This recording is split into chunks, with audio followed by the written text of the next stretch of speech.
so the whole question about McDonald's, Starbucks, and all those places is such a ridiculous argument because it's not going to ever happen. And I know you could say, well, you never know. But we'd have to change the zoning. I'll tell you what did happen here several years ago. We had a business in town that was operating, selling manufactured stuff that was manufactured on somebody else's property in this town. And it was brought down there, and it was welded together metal, and it was sold at someone else's property, and they weren't a resident of that property. And that person was selling their wares to the tune of $28,000 worth in a year.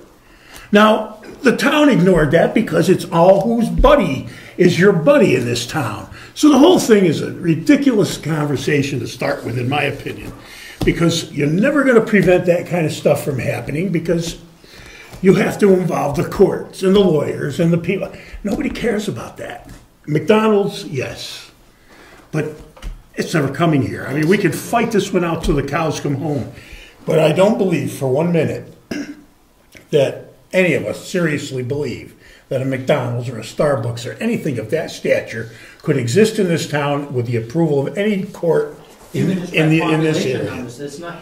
You know, we have this constant argument over McDonald's and Starbucks and all that. In our town, we currently do allow a business to happen in town without the owner actually living on the property or in the property. As a bed and breakfast. If you read our zoning ordinance, it says the owner or the manager must reside on the property.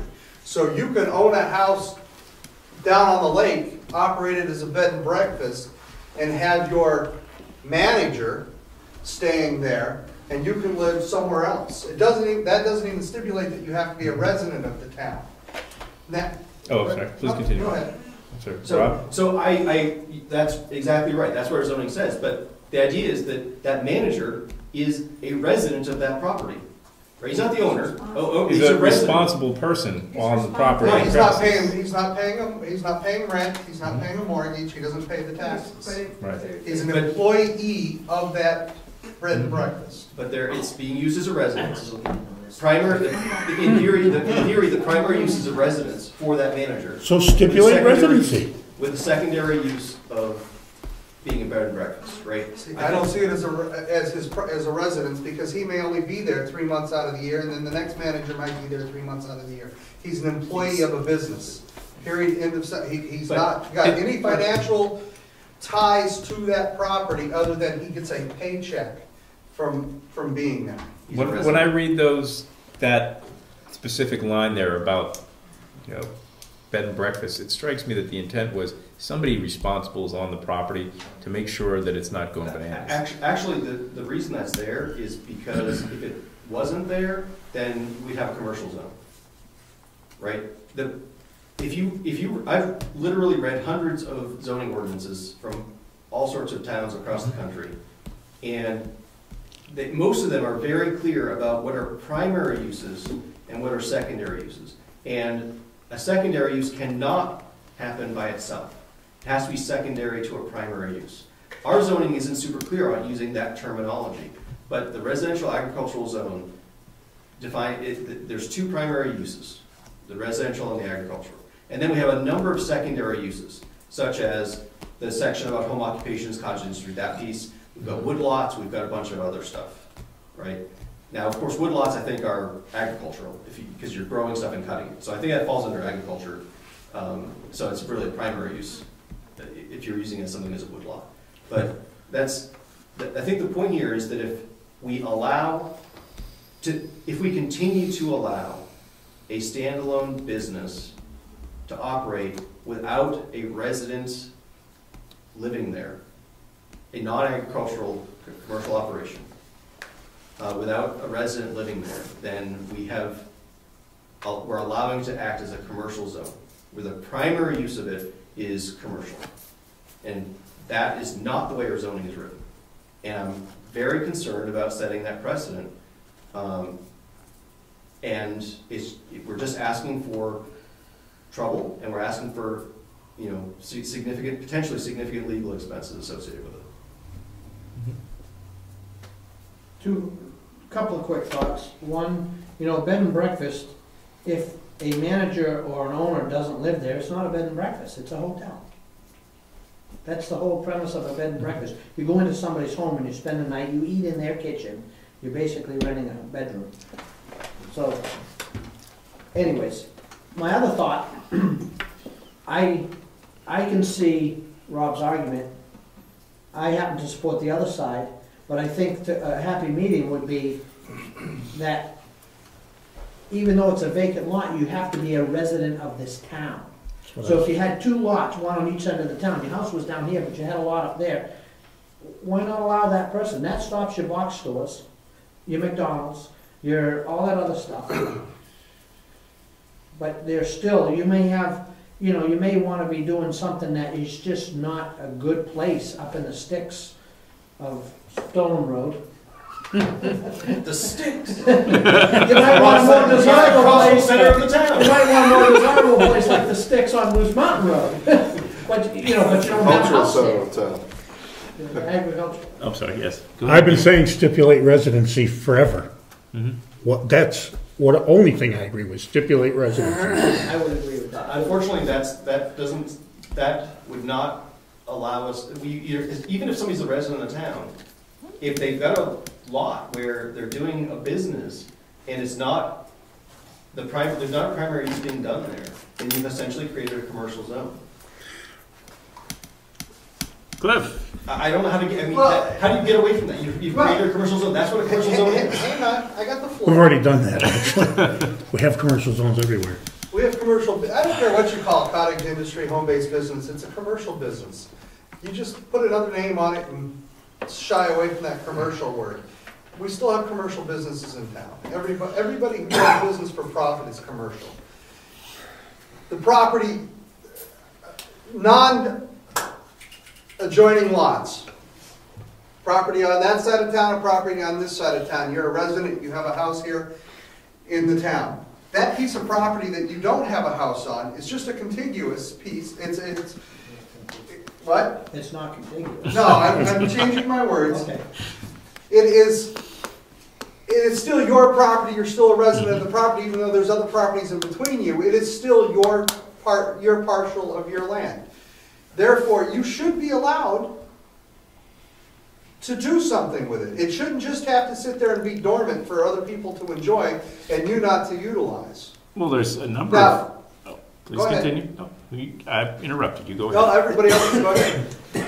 I mean, it strikes me that, you know, we've been through this and there's a whole large number of things that could be done with an unoccupied lot that are agricultural in nature and that are not just cows and pigs and chickens wandering around. Farm stands are agricultural. Roadside, I can't remember all the different ones. What's the farmer's market is the one where you can Farmer's rent out market stalls. is where you bring other farms in to do Thank you, yes. do sales on your property, which you are not allowed to do Exactly. in a farmer's market atmosphere. Right, so I mean there's actual But you can have a farm stand. farm stand, farmer's market, etc. You get the Yep. drift of what I'm saying there is that because agriculture is a primary use, as it's pointed out, there's a whole list of agricultural things that could be done with that. I mean, it's not like the property has to That's be... a primary use. Right.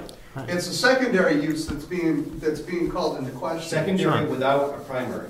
That's the Without a issue. primary, sure. Without a primary. Right. And secondary use being commercial. And We're I have no problem still- with commercial. The secondary use being commercial, not in the context of a primary use of a residential or agricultural, then that becomes a primary use. And we don't have a zone. RA1 is not written as commercial as a primary use type of zone. When we talk about this, Tom, we're talking like there are 300 houses in this town with 300 auxiliary lots on the other side of town, and the opportunity presents itself for 300 different situations to arise and inundate the town with all these businesses that are going to be occupied by absentee owners because they live on the other side of town. It's an absurd concept. There's probably half a dozen places that might occur. Most of the stuff is large tract, which would have to come before us for subdivision one way or the other before it could even be considered making a multiple resource for multiple businesses. I mean, this is such a low probability deal here, considering the topography and the landscape of the town, that to waste a whole lot of time and effort to write that particular law, and I believe it's a waste of time and effort because I think it curtails the one guy that may get his butt kicked, who can't pay his mortgage, who happens to have a situation on a lot that's 16 yards or 100 yards too far away to be called contiguous, and he could survive if he had the opportunity to keep his mortgage from being foreclosed on by the bank. And all the rest of us that have nice little, I'm not finished, have nice little packages in our life that allow us to survive, don't really care if that guy goes down in flames as long as we got our law our way. If it would be one thing if the situation arose or could arise every other piece of property in town, but it's not possible, and everybody in this room knows it. Okay, let's just keep in mind that it's 5 minutes to 9. I know. So let's finish it up. Who had your hand up first? I think Cliff did. Not only to mention that one of the concerns that Rob's is raising is that if we're using it for a non-primary use and it's a sole purpose with no residence and you're going to build a building on it, it has to come before the planning board for site plan review anyway. That's exactly right. If you change the use of that property from residential or agricultural, it has to come before this board for a site plan review. Mm-hmm. So we have built-in safeties already. Correct. If you are doing a resident, if you're doing say you've got 20 acres and you're doing an agricultural business on that property, as well as a home-based business or a cottage industry, you can't call it home-based business because it's not got a home on it, but a cottage industry or some type of commercial business that fits within the realms of those spectrums, then you are within the guidelines, as I see it, and I would like to see, to allow that person to do what they're doing, because it's a secondary use to a primary use, which we allow. That, therefore, it would not come before the site plan review. Right? So, Last comment here. Yeah, Can I make, after him, can I? All right, you'll be the last person because it's getting late. so in response to Gary, that one instance where there's a guy that's going to get screwed, we have a process for that, and I think we would all support that person going to the ZBA, getting a variance. Doesn't work. That's exactly what the process is for, where there's something Yeah, but it that still you doesn't want to work. make an exception for somebody, and If you want to. yes, but the thing is, The town doesn't usually want to, we Rob. are not zoned for commercial, and if somebody wants to open a business, then the way you do that is you get a variance. I went for a variance and got, Well, you need to be nicer to people, Gary. well, I went for a variance and everybody said no because we are the boss and you aren't the boss. Way to drop a That's why I'm bomb on on the things. So anyway, in response to Clifton's point, I think that's a slippery slope where you say that if somebody's running something agricultural, and if they're running something agricultural, then they can start up any business they want, and then stop doing the farming, but they still have the standalone business. Is that where you're going with that? They have to keep doing the farming. Yes. Yeah. So I think Because it no longer becomes, if they stop doing the agriculture and it's been longer than a year, then it's no longer grandfathered as an agricultural operation. right. And even if they start it back up, then it's got to go back before. So if they stop doing agricultural business and keep on doing their commercial business, they're no longer doing the primary zoning. They're no longer fitting within Right. that primary zone. So I'm okay with that, especially, I think the selectmen have the duty to make sure that that secondary thing is actually secondary, right? You don't have a garden and then a giant, I don't know, business running there, right? You know, it's like, it has to be sort of secondary and incidental to it, right? I think, but that's a judgment call, and I think the selectmen have to deal with that, but I don't think that, I still stand by that we need to not have standalone commercial businesses not as a primary use. That's not the way your zoning is written. You have to have a residential or agricultural use as the primary use. And I think that, you know, I'm not sure if you feel comfortable with that, but I mean, that's what our zoning says, I believe. And we need to be enforcing that in that way. Okay, Ed gets the last comment. And it's totally different. Not that one for you. When we did our agricultural definition and all that, or farm definition, I should say, we talked about, we allow farm stands. Did we consider maybe a variance, an exception to our zoning to allow them farm stands next to the road? or do they gonna have to be 50 feet off the road? You know what I mean? I never remember anything about it preventing it from being right up on the roadside. Well, because our zoning said, I mean, if you wanted to put a little building, you know, a little shed to protect the sun, Sure, you know, as long as it's on wheels. well, I just, you know, that dawned on me the other day thinking, you know, I wanted to build a little shed so people could just pull off the road, pick up a few things, and go. But if I have to do it 50 feet off the road, No. people might not even see it. Let's listen to this. There's exceptions to those rules when it comes to agriculture, because if I remember right, there was a case over in Lee where he had greenhouses, where he was operating a greenhouse kind of operation where he did business within the greenhouse. People were coming in for it, and he had it right up next to the property lines, so he was not within the setbacks of the town zoning. And they tried to make him cease and desist, and because it was in the greenhouses, Right. That's a he got away with it. And I think farm stands, It's defined, I'll read you, this is 2134A, item 3, a farm roadside stand. It's part of the definition of what's I allowed. understand, but what's the roadside? Shall- 50 feet is alongside the road? Or, okay. Didn't work too good for Andy Tapper. Well, no, that was a sap house. Zap house, farm stands, all agricultural. We're gonna get into a pissing contest. I think it's a reasonable interpretation to say that when they say roadside, they. Well, it's Well, you know, ridiculous. I understand that for somebody who wants to do the If little anything, bush I'd rip his house. sap house Or up the little card and table. throw it What away. happens if somebody wanted to make a little building? Little tiny. to get in out of the rain on a summer day? You know, I'm not talking Here's a the top of greenhouse. the hall, I'm talking, They you can't know, a tax you on 5x7 or a 4x8. Okay, it's 8:59 and many seconds. Oh, well, can that's wrap it up. my approach, but, okay. we're done. Okay, so, any member comments? SRPC meeting Friday, 9 a.m. If anybody wants to come to see how it runs, you could go with me. Can I ask you to quickly let everybody know about that bill about repealing the regional planning? Oh, Well, that's a goodie.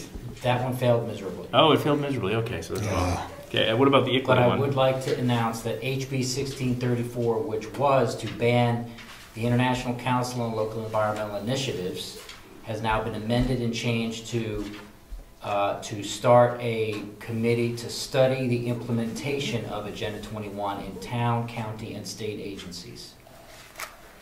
And that'll most likely pass. Good. Now, who's the And where's fellow that that? at? Where is it at? State legislature. House? Yes, HB To study the 1634. implementation. Yes. So it might not always be a good thing, I mean, that could, They might accelerate it. well, that's what that's, Hit the gas. Not given the propensities of this administration. It's to get down to the bottom of what it is, Mhm. you know, and start the discussion about it. well, there's a lot of people over the State House who are onto it. Yeah. 21. Yeah. I hear, you know, I've been over there now 5 or 6 times, going again Wednesday, and I hear it all the time, which is cool. Absolutely. So you were saying about the meeting? The Stratford Regional Planning Commission meeting's Friday at 9 a.m. If you'd like to join me, anybody, just as a visit, I just to can't. see how it is. Just an offer. I'm under the Thanks. gun. You can watch it on tape, it will be videotaped. Are there any other member comments? No. Hearing Go none. home. That's my comment. Okay, I just would like to comment that I appreciate working with all of you for the past 3.5 years, giving it now, It's not over yet. and that while I'm pretty much a stickler for the rules, I don't know if you've noticed, I like to incite debate, because this is the place to have it. You know, I mean, this is the forum that we have in the town to yell and scream at each other and come up with some sort of resolution. So that's why I let each other yell and scream at each other all year. We all gonna hug Tom tonight. No, there'll be no hugging. Hug a buddy. No. So it's 9 o'clock and the meeting's adjourned till. What is Thank it, you, Tom. Good job, Tom. You did a good job. You did. I'm done. In case you don't show up next month. In case I don't show up. No. Maybe we shouldn't have postponed that meeting. Oh, Jesus. You should show up as a member of the public just for laughs. Now I get to poke fun. Oh, yeah, he can come in and harass the rest of us, yeah. You can be the procedural watchdog.